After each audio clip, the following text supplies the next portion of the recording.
ছাত্ৰীসকল, আশা কৰোঁ তোমালোক সকলোৱে ভালে কুশলে আছা। বৰ্তমানৰ এই কঠিন সময়ছোৱাত কোভিড-19 বা কৰোনা ভাইৰাছৰ বিৰুদ্ধে যিখন যুঁজ চলি আছে, সেই যুঁজখনত তোমালোকে নিশ্চয় ভালদৰে চলাই আছা। আজি তোমালোকৰ বাবে এটা নতুন পাঠ লৈ আহিছোঁ। এইটো দ্বিতীয় শ্ৰেণীৰ পৰা উচ্চ প্ৰাথমিক পৰ্যায়ৰ ছাত্ৰ ছাত্ৰীসকলে এই পাঠটোৰ পৰা উপকৃত হ'বা। আচলতে আজিৰ এই পাঠটো এটা মোবাইল গেম বা মোবাইলৰ খেল বুলি ধৰি ল'ব পাৰা। তোমালোকে মোবাইলত গেম খেলি ভাল পোৱা নহয়? মাজে মাজে এই গেমটো খেলিবাচোন। গোটেই জীৱনৰ বাবে তোমালোকে উপকৃত হ'বা। ইয়াৰ বাবে তোমালোকে মোবাইলৰ প্লে ষ্ট'ৰলৈ গৈ যিকোনো এখন অসমীয়া কীবৰ্ড তোমালোকে ডাউনলোড কৰি ল'বা আৰু নিজৰ মোবাইলত ছেটিং কৰি ল'বা।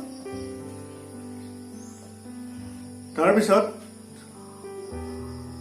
কোনবোৰ বৰ্ণৰ লগ লাগি কোনবোৰ যুক্তাক্ষৰ হয় মই আজি ভিডিঅ'টোত দেখুৱাইছোঁ। তোমালোকে এই ভিডিঅ'টো সুন্দৰভাৱে মন কৰি যাবা আৰু নিজেই লিখি যাবলৈ চেষ্টা কৰিবা।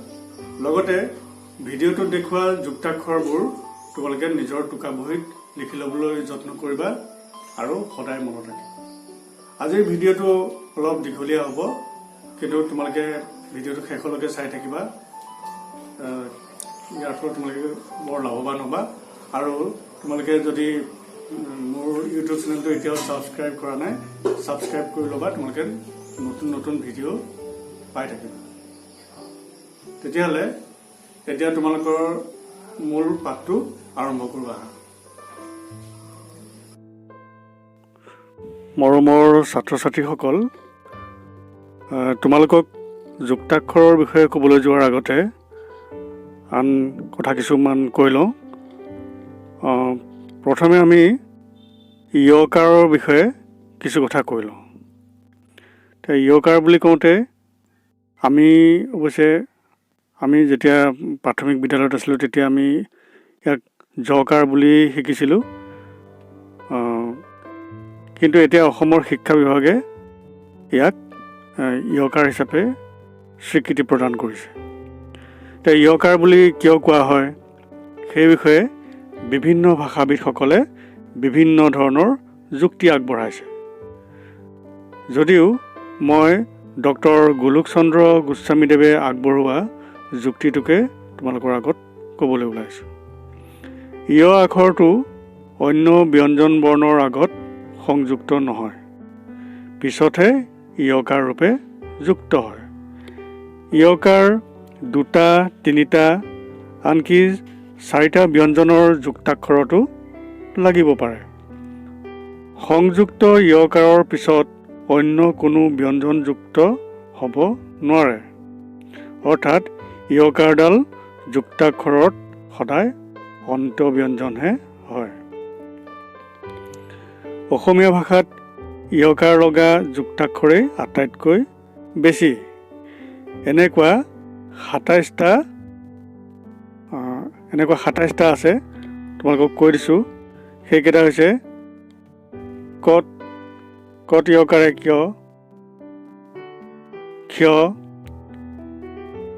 জ্ঞ, ঘ্য, স্য, বৰ্গীয় যত জ্য, মূৰ্ধন্য তত ত্য, মূৰ্ধন্য থত থ্য, মূৰ্ধন্য দত দ্য, মূৰ্ধন্য ধত ধ্য, মূৰ্ধন্য নত ন্য, দন্ত তত ত্য, দন্ত থত থ্য, দন্ত দত দ্য, দন্ত ধত ধ্য, দন্ত নত ন্য, পত প্য, বত ব্য, ভত ভ্য, মত ম্য, অন্তস্থ যত জ্য, লত ল্য, ৱাৱত ৱ, তালব্যসত স্য, তালব্যস মূৰ্ধন্যস দন্তস একে উচ্চাৰণ হ'ব, স্য হিচাপে আমি ক'ম। আৰু হত য়কাৰ হ'লে কি হয় জানানে? তেতিয়া কিন্তু হিয় নহ'ব, সেইটো হ'ব উচ্চাৰণটো হ'ব জ।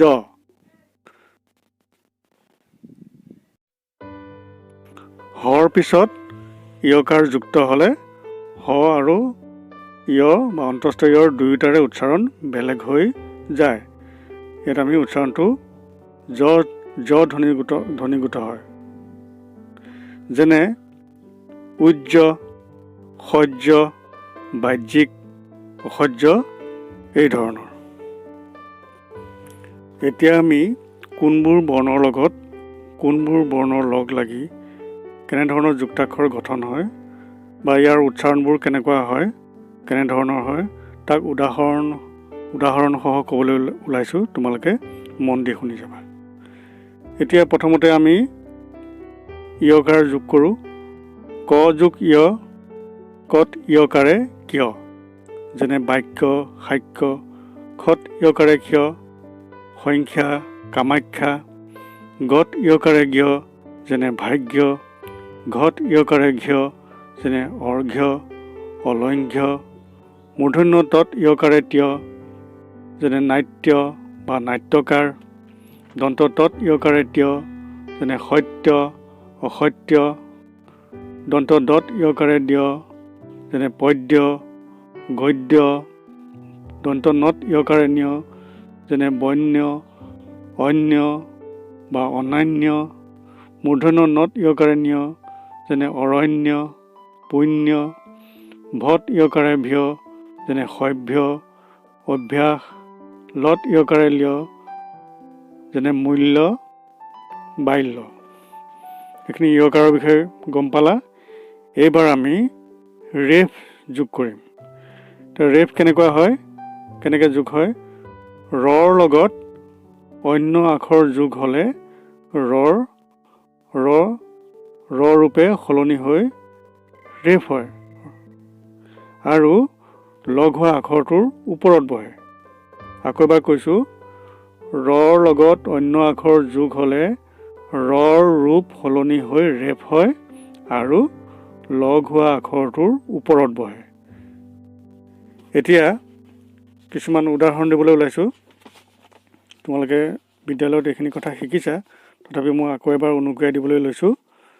এতিয়া যুক্তাক্ষৰ ভাঙি আমি পঢ়িম। এতিয়া কৰ ওপৰত ৰেফ যদি থাকে, তেতিয়াহ'লে তোমালোকে জানিব লাগিব যে কৰ আগত এটা ৰ আছে। য'ত ৰেফ থাকে তাৰ সেই বৰ্ণটোৰ আগত সদায় ৰটো থাকে বুলি তোমালোকে জানিবই লাগিব। এতিয়া আমি কেনেকৈ এইবোৰ মাতিম? কৰ ওপৰত যেতিয়া ৰেফ থাকিব তাক আমি এনেকৈ ক'ব লাগিব, ৰয়কৰ ক। যেনে আমি ক'ব পাৰোঁ তৰ্ক, সতৰ্ক। ৰয়বৰ ব, যেনে গৰ্ব, পৰ্বত। ৰয়মৰ ম, যেনে ধৰ্ম, নৰ্মদা। ৰয়তৰ ত, দন্ত্য তৰ ক্ষেত্ৰত কৈছোঁ, ধূৰ্ত, কৰ্তব্য। তাৰপিছত অন্তস্থ জৰ ক্ষেত্ৰত কি হ'ব? ৰয় জয়ৰ জ, যেনে কাৰ্য, অনাৰ্য। বৰ্গীয় জৰ ক্ষেত্ৰত কৈছোঁ ৰয় জয়ৰ জ, যেনে দৰ্জা, নিৰ্জন। মূৰ্ধন্য নৰ ক্ষেত্ৰত হ'ব ৰয় নৰ ন, যেনে বৰ্ণ, সুবৰ্ণ। তাৰপিছত তালব্য শৰ ক্ষেত্ৰত এনেকুৱা হ'ব ৰয় শয়ৰ শ, যেনে অৰ্শ, আদৰ্শ। এতিয়া ৰেফযুক্ত শব্দবোৰ কেনেদৰে মাতিব লাগে বা কেনেদৰে উচ্চাৰণ কৰিব লাগে তোমালোকে নিশ্চয় ধৰিব পাৰিছা। এইবাৰ আমি ৰকাৰ যোগ কৰিম। ৰকাৰ যোগ কেনেকৈ হ'ব? অন্য আখৰৰ পাছত ৰ যোগ হ'লে ৰৰ ৰূপ সলনি হৈ ৰকাৰ হয়। এতিয়া কিছুমান উদাহৰণ দিছোঁ, মন দি শুনি যাবা। প যোগ ৰ, পৰে প্ৰ, যেনে প্ৰাণ, প্ৰতিকাৰ। গ যোগ ৰ, গৰে গ্ৰ, গ্ৰহ, অগ্ৰজ। ঘ যোগ ৰ, ঘৰে ঘ্ৰ, ঘ্ৰাণ, ব্যঘ্ৰ। ম যোগ ৰ, মৰেম ৰ, যেনে নম্ৰ, তাম্ৰ। এইবোৰ। তাৰপিছত তালব্য স যোগ ৰ, শৈৰেশ্ৰ, যেনে আমি উদাহৰণ হিচাপে ক'ব পাৰোঁ শ্ৰম, আশ্ৰম। ছাত্ৰ ছাত্ৰীসকল, এইখিনিতে তোমালোকক মই কেইটামান বৰ্ণৰ উচ্চাৰণৰ ক্ষেত্ৰত ক'বলৈ ওলাইছোঁ। মন দি শুনিবা, তোমালোকে সদায় কথাকেইটা মনত ৰাখিবা। তালব্য স, মূৰ্ধন্য স আৰু দন্ত স, এই তিনিটা বৰ্ণৰ উচ্চাৰণ কোনো কোনো সময়ত স হিচাপে আৰু কোনো কোনো সময়ত চ হিচাপে উচ্চাৰিত হয়। আজিৰ পাঠত অৱশ্যে এই বিষয়ে বহলাই আলোচনা নকৰোঁ। তোমালোকে সম্প্ৰতি নিজৰ ছাৰ বাইদেউসকলে স আৰু চৰ উচ্চাৰণ কোনবোৰ শব্দত কৰে সেইবোৰ মন দি লক্ষ্য কৰি থাকিবা আৰু ছাৰ বাইদেউৰ কোৱা ধৰণে উচ্চাৰণ কৰিবলৈ চেষ্টা কৰিবা। সাধাৰণতে 19ৰ পৰা 50লৈকে সংখ্যাবাচক শব্দবোৰৰ পদান্ত সৰ উচ্চাৰণ চ হয়, যেনে 19, 20, 40 ইত্যাদি। তালব্য সৰ পিছত অন্য ব্যঞ্জন বৰ্ণ সংযুক্ত হ'লে ইয়াৰ উচ্চাৰণ চ হয়, যেনে তালব্য শস্য, উদাহৰণ নিশ্চয়। তালব্য শস্য যেতিয়া দ্বিতীয় স্বৰৰ ক্ষেত্ৰত উদাহৰণ এটা আমি দিব পাৰোঁ, শিৰচ্ছেদ। তাৰপিছত তালব্য শূন্যস্নৰ ক্ষেত্ৰত আমি ক'ব পাৰোঁ প্ৰশ্ন। তাৰপিছত তালব্য সৰৰ পিছত ইয়কাৰ হ'লে উচ্চাৰণটো স্য হয়। কেইটামান উদাহৰণ দিছোঁ, যেনে শ্যাম, বৈশ্য, আৱশ্যক। শৈৰস্ৰ, তালব্য শৈৰস্ৰৰ ক্ষেত্ৰত উদাহৰণ কেইটামান দিছোঁ, শ্ৰমিক, শ্ৰেষ্ঠ, আশ্ৰম। শৈলেশ্লৰ ক্ষেত্ৰত শ্লীল, শ্লাঘা, বিশ্লেষণ। শৈবস্যৰ ক্ষেত্ৰত শ্বেত, শ্বেতাংগ, বিশ্বাস, আশ্বস্ত, এনেধৰণৰ। আকৌ মূৰ্ধন্য সৰ ক্ষেত্ৰত কেইটামান উদাহৰণ দিবলৈ লৈছোঁ। মূৰ্ধন্য শক্যস্কৰ ক্ষেত্ৰত হ'ব কনিষ্ক, শুষ্ক, নিষ্কৃতি। মূৰ্ধন্য সত্যস্তৰ ক্ষেত্ৰত কৈছোঁ সষ্টম, কষ্টকৰ, বৃষ্টি। মূৰ্ধন্য শৈথস্থত কৈছোঁ কেইটামান উদাহৰণ, ষষ্ঠ, জ্যেষ্ঠ, নিষ্ঠা, অধিষ্ঠিত।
কেনেকৈ যুক্তাক্ষৰ হয় চাই লোৱা।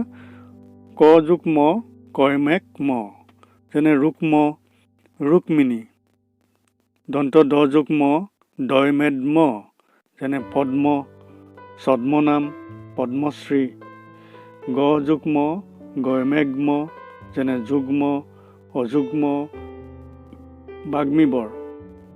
ল যোগ ম লয়মেল্ম গুল্ম বাল্মীকি। হ যোগ ম হয়মেহম। হয়মেহমটোৰ ৰূপটো সম্পূৰ্ণ সলনি হৈ গৈছে, এই বৰ্ণটো সম্পূৰ্ণ সলনি হৈছে, গতিকে এইটো সদায় মন কৰিবা। উদাহৰণ হিচাপে আমি ক'ব পাৰোঁ ব্ৰহ্মা ব্ৰহ্মপুত্ৰ ব্ৰাহ্মণ। দন্ত ত যোগ ম তৈমেত্ম, উদাহৰণ হিচাপে ক'ব পাৰোঁ আত্মা মহাত্মা বা পৰমাত্মা। দন্ত ন যোগ ম নৈমেন্ম, উদাহৰণ হৈছে জন্ম সন্মান সন্মতি চিন্ময়। ম যোগ ম হ'লে ময়মেম্য, যেনে উন্মাদ এটা মেঘালয়ত থকা জুৰিৰ নাম। তাৰপিছত কৈছে আম্মা, আম্মা মানে মা। তালব্য স যোগ ম শৈমস্ম, যেনে ৰশ্মি কাশ্মীৰ শ্মশান। মূৰ্ধন্য স যোগ ম, এইটো শৈমস্ম, যেনে গ্ৰীষ্ম ভীষ্ম উষ্ম। দন্ত স যোগ ম, এইটো একেই শৈমস্ম, যেনে স্মৃতি স্মৰণ স্মাৰক। ক্ষয় যোগ ম ক্ষয়মখ ম, যেনে সূক্ষ্ম লক্ষ্মণ। উঙ যোগ ম উঙময় ম, এটা উদাহৰণ দিছোঁ বাংময় বাংময়। এইবাৰ আমি দন্ত দ যোগ কৰি কিছুমান শব্দ গঠন কৰিম। বিভিন্ন বৰ্ণত দন্ত দ যোগ কৰিলে কি হ'ব? ব যোগ দ বৈদেৱ দ, যেনে শব্দ আবদাৰ জব্দ।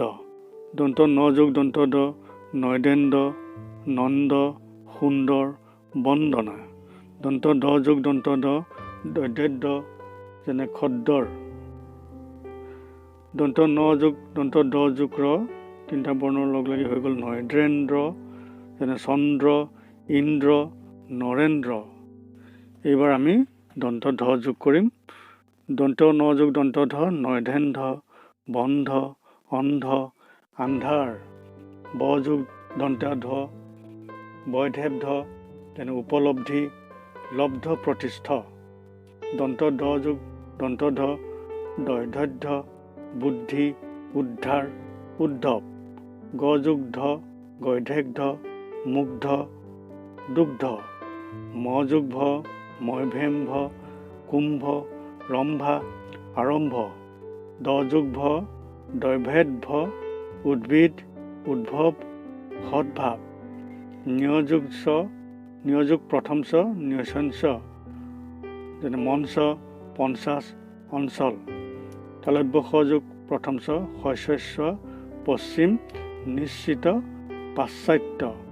প্ৰথম চ যোগ দ্বিতীয় চ শস্য, উদাহৰণ হিচাপে কৈছোঁ স্বচ্ছ উচ্ছল ইচ্ছা শুভেচ্ছা। তালব্য স যোগ দ্বিতীয় চ শস্য শিৰচ্ছেদ। এইকেইটাৰ বিষয়ে মই আগতেও তোমালোকক ক'লোঁ। এইবাৰ আমি তিনিটা বৰ্ণ যোগ কৰি কেনেদৰে আমি শব্দ গঠন কৰিব পাৰোঁ সেই বিষয়ে মন দি শুনি লোৱা। দন্ত ত যোগ ৰ যোগ হৰ্ষ উ হ'ব কি টয়লেট ট্ৰু। দন্ত ত যোগ ৰ যোগ হৰ্ষ উ টয়লেট ট্ৰু, উদাহৰণ শত্ৰু। ব যোগ ৰ যোগ হৰ্ষ উ বৈৰেব্ৰু, উদাহৰণ হিব্ৰু ডিব্ৰুগড় বব্ৰুবাহন। দন্ত দ যোগ ৰ যোগ হৰ্ষ উ দৰেদ্ৰু, আমি উদাহৰণ দিব পাৰোঁ দ্ৰুপদ বুদ্ধিদ্ৰুম। দন্ত ধ যোগ ৰ যোগ হৰ্ষ উ ধৰেদ্ৰু, উদাহৰণ হিচাপে ক'ব পাৰোঁ ধ্ৰুৱতৰা ধ্ৰুৱ সত্য। তালব্য স যোগ ৰ যোগ হৰ্ষ উ শৰেশ্ৰু, উদাহৰণ হিচাপে শ্ৰুতলিপি শ্ৰুতিমধুৰ প্ৰতিশ্ৰুতি। তালব্য স যোগ ৰ যোগ দীৰ্ঘ উ, উচ্চাৰণটো প্ৰায় একেই, শৰেশ্ৰু অলপ দীঘলীয়া হ'ব আৰু ৰূপটো অকণমান সলনি হ'ব, উদাহৰণ শুশ্ৰূষা। দন্ত দ যোগ ৰ যোগ দীৰ্ঘ উ টো হ'ব দৰে দ্ৰু বিদ্ৰুপ দ্ৰুপদ। তাৰপিছত ভ যোগ ৰ যোগ দীৰ্ঘ উ ভৰে ভ্ৰু ভ্ৰু ভ্ৰু এটা শব্দ ভ্ৰুকুটি ভ্ৰু যুগল। ইয়াৰ পিছত আমি ৱাব্য যোগ কৰোঁ। ৱাব্য যোগ কৰি কেনেকৈ শব্দ বা বৰ্ণ গঠন কৰা হয় চাই লোৱা। দন্ত স যোগ ৱাব্য হয় ৱস্য স্বাস্থ্য স্বাধীন স্বভাৱ। বৰ্গীয় জ যোগ ৱাব্য জয় ৱাজ্য জ্বৰ জ্বালামুখী জ্বলন্ত। দন্ত ত যোগ ৱাব্য তয় ৱত্য তত্ত্ব ধাতব্য। দন্ত ন যোগ ৱাব্য নৈবন্য অন্বেষণ সমন্বয়। তালব্য স যোগ ৱাব্য শৈৱস্য যেনে বিশ্ব বিশ্বাস। দন্ত দ যোগ ৱাব্য দৈৱদ্য উদাহৰণ হিচাপে লওঁ দ্বিতীয় দ্বাদশ বিদ্যান। এতিয়া এই যুক্তাক্ষৰবোৰ তোমালোকক ক'লোঁ। এতিয়া যুক্তাক্ষৰবোৰ নশিকাৰুবোৰে কেনেদৰে লিখিবলৈ আৰম্ভ কৰিবা বা কেনেদৰে শিকিবা এই বিষয়ে তোমালোকক এটা টিপছ দিওঁ। জাতীয় বিদ্যালয়ৰ 2য় শ্ৰেণীৰ যিখন যুক্তাক্ষৰৰ কিতাপ আছে তাত বিভিন্ন ধৰণৰ যুক্তাক্ষৰবোৰ যিবোৰ ইতিমধ্যে আমি আলোচনাও কৰিছোঁ সেইবোৰ কেনেদৰে লিখিব লাগে সুন্দৰকৈ দেখুৱাই দিয়া আছে। মই তোমালোকক ইয়াত দিছোঁ, স্ক্ৰীণত তোমালোকে চোৱা। বিভিন্ন বৰ্ণবোৰ এনেদৰে তোমালোকে লিখিবলৈ চেষ্টা কৰিবা, তেতিয়া তোমালোকে আৰু কোনোদিনে ভুল নহ'ব আৰু আখৰবোৰ খুব সুন্দৰ হ'ব আৰু যুক্তাক্ষৰবোৰ লিখোঁতে কোনো ধৰণৰ ভুল নহ'ব। খুব সুন্দৰ যুক্তাক্ষৰ লিখি তোমালোকে সুন্দৰ আখৰসহ পৰীক্ষাত সুন্দৰ সুন্দৰ নম্বৰ পাবলৈ সক্ষম হ'বা। আজিৰ পাঠটো কেনেকুৱা লাগিল তোমালোকে জনাবলৈ নাপাহৰিবা। তোমালোকৰ বাবে নতুন নতুন পাঠ প্ৰস্তুত কৰিবলৈ সদায় চেষ্টা কৰি আছোঁ আৰু নিশ্চয় কৰি যাম। গতিকে এই সন্ধিক্ষণত যিটো জটিল সময় চলি আছে এই সময়ছোৱাত তোমালোকে খুব সাৱধানে থাকিবা আৰু সকলোৱে সুস্থভাৱে থাকা, ঘৰতে থাকা, সুস্থভাৱে থাকা আৰু আমাৰ সমাজখন বীজাণুমুক্ত কৰি এখন সুস্থ সবল সমাজ গঢ়ি তুলিবলৈ তোমালোকে যত্ন কৰিবা। তেতিয়াহ'লে আজিলৈ আহোঁ দেই। নমস্কাৰ।